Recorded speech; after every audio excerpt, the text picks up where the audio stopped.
কোচবিহার লোকসভা আসনকে যেন পাখির চোখ করেছে তৃণমূল বিজেপি দুই দলই, যার কারণে প্রচারে আনাগোনা বাড়ছে হেভিওয়েট নেতাদের। উল্লেখ্য, গত 4 এপ্রিল কোচবিহার রাসমেলা মাঠে এসে বিজেপি প্রার্থী নিশীথ প্রামাণিকের সমর্থনে প্রচার করে যান দেশের প্রধানমন্ত্রী নরেন্দ্র মোদী। তারই 10 দিনের মাথায় কোচবিহার রাসমেলা মাঠেই পাল্টা সভা করতে আসছেন রাজ্যের মুখ্যমন্ত্রী মমতা বন্দ্যোপাধ্যায়। আগামী 15 এপ্রিল রয়েছে মুখ্যমন্ত্রীর সভা। তার আগে মুখ্যমন্ত্রীর সভাস্থলে নিরাপত্তা সহ সবার বিভিন্ন দিক খতিয়ে দেখলেন কোচবিহার জেলা পুলিশের উচ্চপদস্থ আধিকারিকেরা। এছাড়াও এদিন এই সভাকে ঘিরে বিভিন্ন দপ্তরের আধিকারিকদের নিয়ে একটি বৈঠক অনুষ্ঠিত হয় রাসমেলা ময়দানে। সেখানে উপস্থিত ছিলেন কোচবিহার জেলা পৌরসভার চেয়ারম্যান রবীন্দ্রনাথ ঘোষ সহ অন্যান্যরা। এদিন সাংবাদিকদের মুখোমুখি হয়ে কি জানালেন রবীন্দ্রনাথ ঘোষ, শুনুন।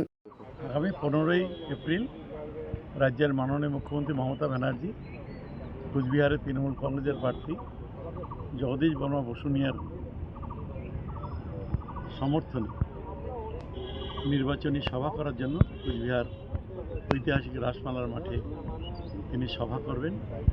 সেই সভারই প্রস্তুতি আজকে হলো এবং সমস্ত স্তরের যারা দায়িত্বে রয়েছে, সিকিউরিটি থেকে শুরু করে সব ডাইরেক্টর থেকে শুরু করে প্রশাসনিক স্তরের যারা রয়েছে তারা তাদের উপস্থিতিতেই সমস্ত আলোচনা শেষ হবে।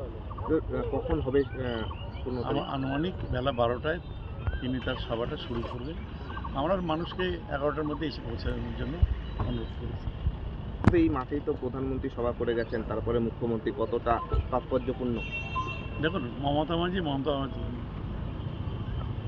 প্রধানমন্ত্রী তো 5 বছর পর একবার আসে,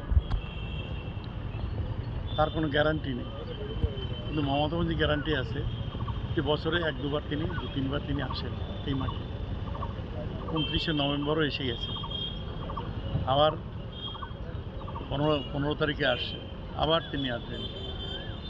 তিনি তো সারা বছরই কখনো কোনো তিনি এসেই থাকেন।